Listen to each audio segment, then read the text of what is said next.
This is the Barbados Today morning news for Wednesday, October 16. Thank you for joining us. I am Marie-Claire Williams. Government is considering an alternative site for the upgraded Accident and Emergency Department of the Queen Elizabeth Hospital. Health and Wellness Minister Lieutenant Colonel Jeffrey Bostic told Parliament about $10 million was allocated to the upgrading of the A&E department. But he explained that a geotechnical study determined that the area selected was not feasible for the intended project. The alternative was to set up the Accident and Emergency Department on the old Enmore site with a bridge that would connect to the main hospital. But what is on the table also for consideration is relocating the outpatient department of the QH and one or two other departments that can stand on their own to the Enmore site and to utilize that existing space to expand Accident and Emergency Department. Bostic added that a new building will not necessarily improve healthcare at the QEH if systemic issues are not addressed. The hospital is more than the buildings. The hospital is more than the equipment. The hospital has to do with the people who work in the hospital, the systems and procedures in the hospital, and the level of patient satisfaction that is derived from an experience at the hospital. And those are the things that we have to spend some time to deal with in order to be able to do what is required.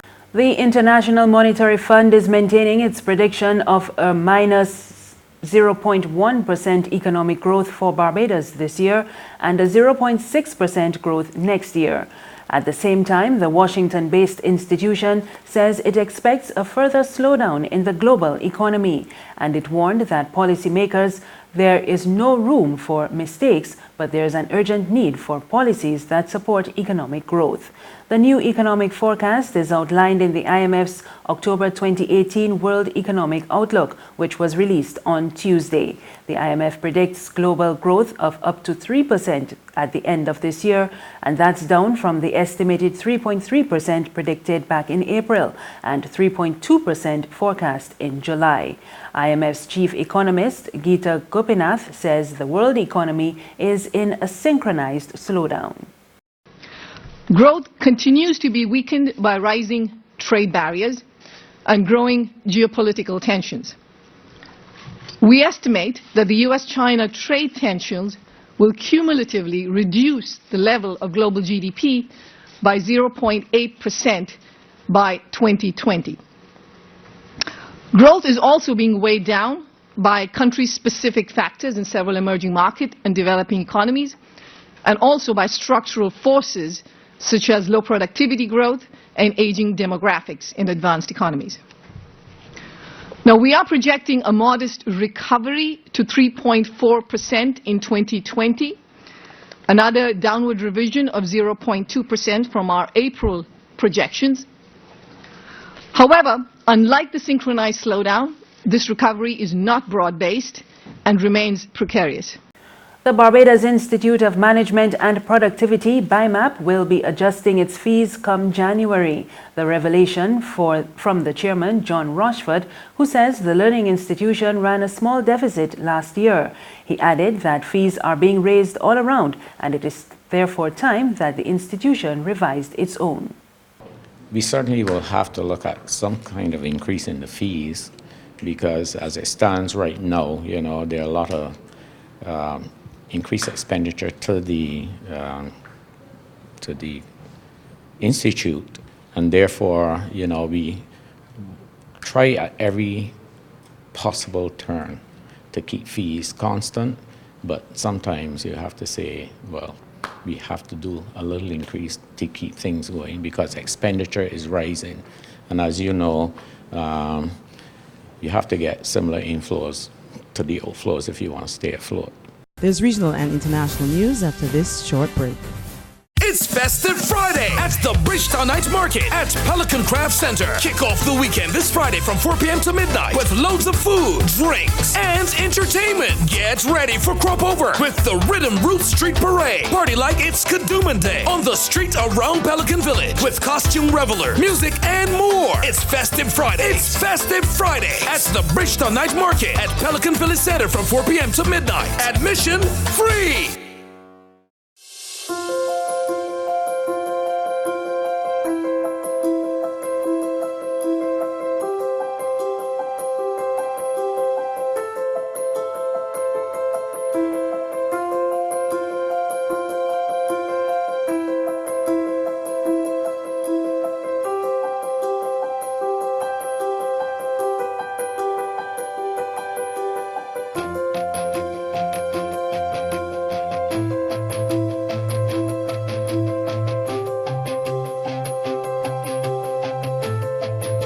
Barbados Today, news you can trust.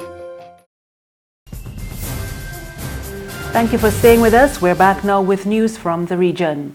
Former Dominica Prime Minister Edison James is to reappear in the Magistrates Court on December 2nd to answer to a charge of incitement. The charge was laid against James on Tuesday in connection with an incident in February 2017. He is accused of incitement by encouraging or instigating or by using words that caused people to jeopardize the safety or endanger the public peace in the capital, Roseau, following a meeting of the main opposition United Workers' Party.